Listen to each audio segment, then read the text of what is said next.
Michael Filson Thomas was a protege of Leonard Bernstein, and toward the end of the New York Philharmonic Young People's Concerts, Leonard Bernstein gave Michael those television broadcasts. So Michael was still in his 20s, and he was trying to understand how you would make an orchestra big and bright, compelling, on a television screen. So from his youngest professional days, he was already thinking broadcast, how you put it out electronically. Little did he know, he was going to help define the digital future in this building.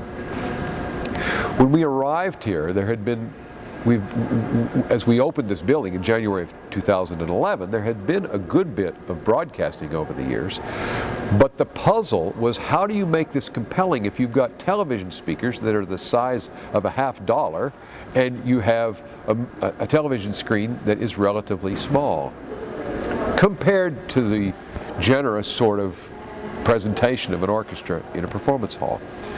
And it occurred to us, again, the public-private partnership driving us here, it occurred to us that with all the cameras that we envisioned in the hall that we were going to use to capture a number of educational performance activities, we could also bring that to the world, at least to the public, using the primary facade of the building.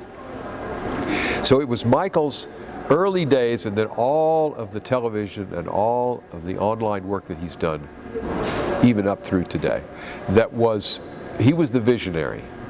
We had the great good fortune of finding Clyde Scott, who has run our video. We hired him when we were still in the Lincoln Theater and working with only 4 cameras, and he was using a joystick, which is rather primitive when you look at our current setup. He was using a joystick to switch those cameras.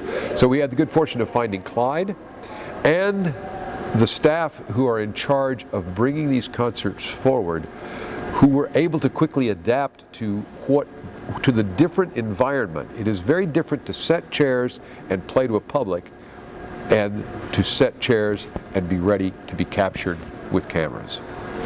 So the flexibility of the staff, the ability to imagine a better videographic representation that is part of this staff, it's been amazing to watch them pull this all together.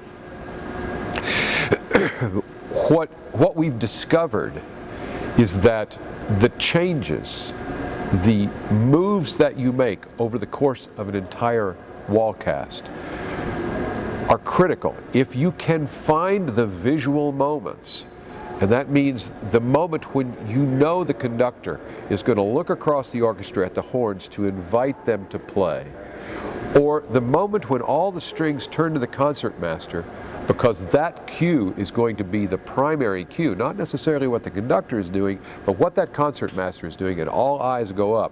If you can catch that moment, it's like you're part of the inside conversation of the orchestra. That's going on every concert all the time, but you didn't realize it until the cameras could get close enough to find it. Compelling story. Jeffrey Kahane was here to play Mozart Piano Concerto last season. It was wall cast. He's in the cadenza of the 3rd movement. He finishes that cadenza, which has this wonderful little give back to the winds. He plays a melody, they bring it out of the cadenza, and they repeat that melody. As he finished the cadenza, he looked to the winds and he smiled. The camera at the base end of the keyboard picked up the smile. It was wall cast to the park, and the park went, "Ooh," and the magic was made.